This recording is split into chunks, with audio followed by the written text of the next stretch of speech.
A lot of people are hesitant to throw DX plastic. I actually found this DX T-Bird in a field. I tried to reach out to the owner to get it back to them, and they said the disc was just way too flippy for them now, so they didn't want to keep it. But I actually think that's probably why throwing a DX T-Bird makes sense for a lot of us. If you compare it to this counterpart in Champion plastic, which is much more stable, they just fly completely different. They're literally the same disc. They're both T-Birds, the same molds. They feel the exact same in the hands other than for the plastic, but they fly so different.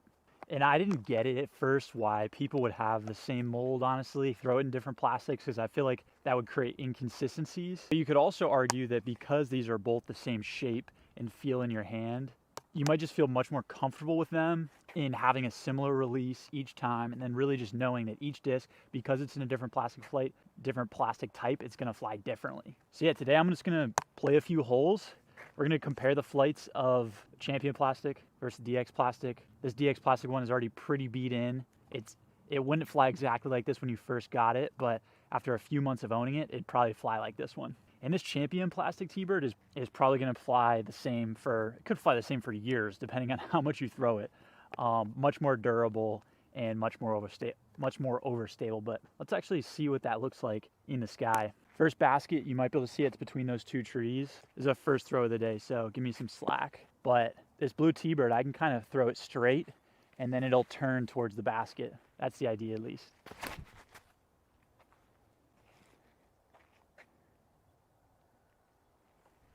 Kind of did what I was hoping it would, but pull it just a little far right. So this Champion T-Bird is gonna be a lot more stable, so I'm actually gonna have to put it on more anhyzer angle to get it to fly right. I mean, I could also throw it forehand, but this is like a 408-foot hole, and I can't throw a forehand T-Bird that far. So yeah, let's try to put this on a little bit of anhyzer angle. That wasn't anhyzer angle, but you can see how much more stable that one is, fading left at the end. All right, let's go get those shots. All right, I lost my Berg the other day, so I'll throw a little forehand envy, actually. A little bit of anhyzer. Sit. That is way long. I gotta find my first T-Bird here. Okay, actually, there should be. I think I got a friendly kick out of the trees here, but I'm probably like 80 feet out. A little bit far for a jump putt for me, but we'll give it a shot. Try to let the wind help a little bit.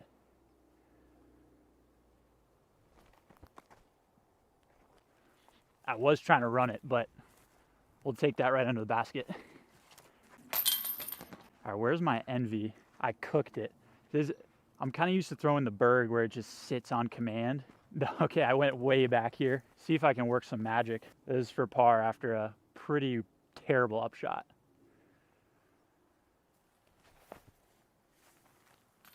Oh, let's go.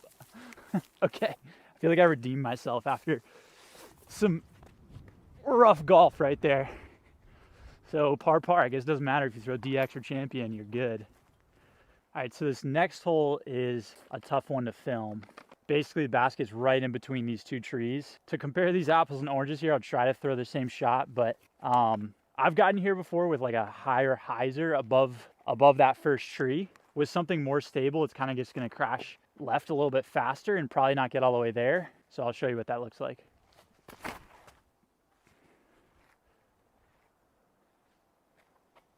I heard that hit some trees, but it was in general like the line I wanted to take. So this one I'm really gonna have to make sure, the DX T-Bird, make sure that I'm putting enough hyzer angle on it because it will flip up. So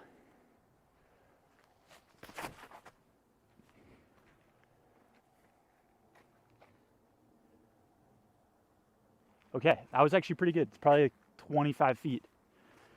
And I released it with way more angle than I initially expected to, but it flipped up a little bit and still carried pretty far left. So you might ask, like, why not just throw like a more understable disc, like a Innova Leopard or a Discraft Glide, for instance, instead of throwing a T-Bird, which is a fairly stable disc, and then throwing in DX plastic. Well, honestly, you could probably do that too, But when you do throw an overstable disc and beat it in over time with a plastic like DX, it'll still retain some of the low speed characteristics of that mold, which means it's gonna have a little bit extra fade at the end.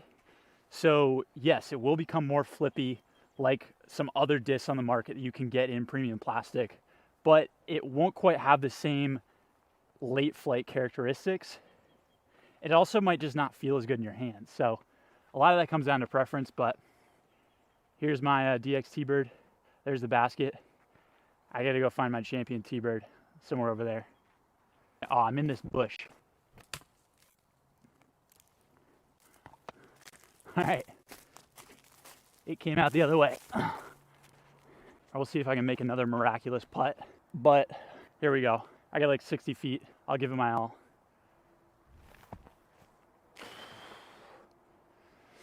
Let's try to birdie with the DX T-Bird. Okay. A little bit of a death putt, but I'm gonna be aggressive still. Sweet. All right, this next hole is a long straight shot, 381. I don't think I can get there, but this is one of those holes where throwing the DX T-Bird, I think it makes a lot more sense because you can throw a hyzer flip and it'll continue pushing straight compared to the champion T-Bird.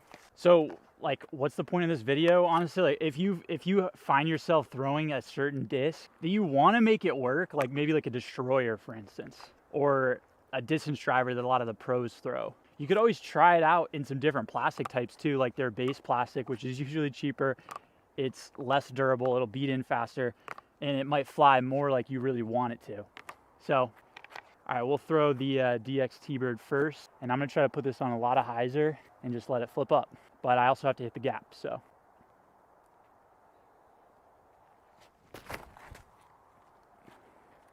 All right, that really started turning, but that's kind of the goal. That's the whole point. So I'm gonna do the exact same shot, but with the champion T-Bird, and you're gonna see the difference, okay? So that one went dead straight to the right.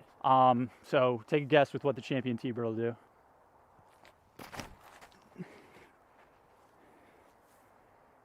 Dead straight left, and now I gotta go find it. With that being said though, about the DX T-Bird, it's not gonna be as easy of a disc to forehand because it's gonna be a lot more understable. So the champion T-Bird is gonna be a bit more stable and will have a bit more of a reliable fade for you for throwing forehand. Yeah, so like I was saying, the champ T-Bird is gonna be a lot more reliable for forehand, so I can really trust it to fade back. The basket's like right, it's probably 180 feet that way, right behind this tree. But I can really put some power behind this and expect it to fade back.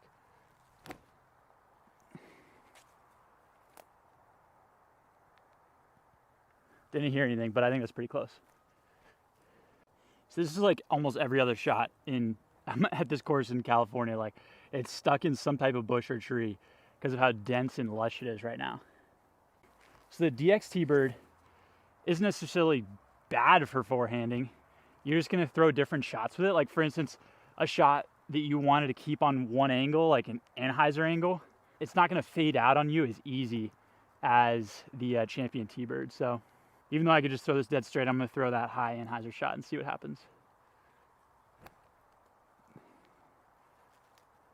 The rain is starting to come down, but it's not windy, which is kind of a nice trade-off. So try to make this 3 after a pretty poor approach attempt.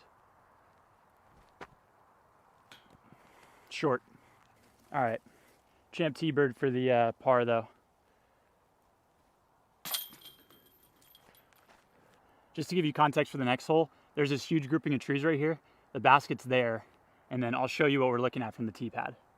Okay, so that's that huge grouping of trees I was telling you that the basket is behind. So I'm gonna try 2 different routes which kind of showcase these discs. I'm gonna go right with the big hyzer with the overstable champion T-Bird, and then left with more of an anhyzer with the more understable T-Bird. I'll try to actually make this work since it is getting a little bit wet out here. We'll start overstable and go hyzer to the right.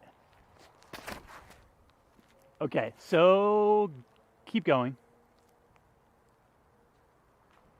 That could actually be pretty close. Now we're going complete opposite route with the DX T-Bird. It's just crazy how different these things fly. We've got a little bit of wind coming from the left to the right, so it should help push this disc to the right a little bit.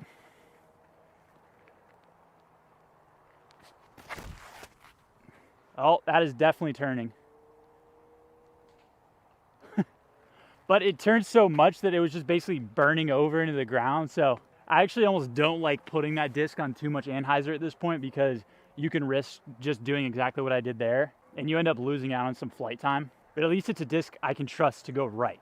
So I'm probably gonna wait out for a little bit under this massive tree while it stops raining, hopefully. But to answer the question of whether DX and Champion plastic fly different, yeah, they definitely do. And especially over time as you beat certain plastic types in. So you might be trying a bunch of different molds at this point, but if you found something that you like and feels good in your hand, try in some different plastic types. You might be surprised at just how different the flight characteristics can be, and it might teach you some new shots you can throw. By the way, while we're at it, I want to say thanks for watching. And if you want to check out another one of my videos, I've got one about turning the fade disc golf bag that I was using during today's round into a bag that can actually go onto your bike.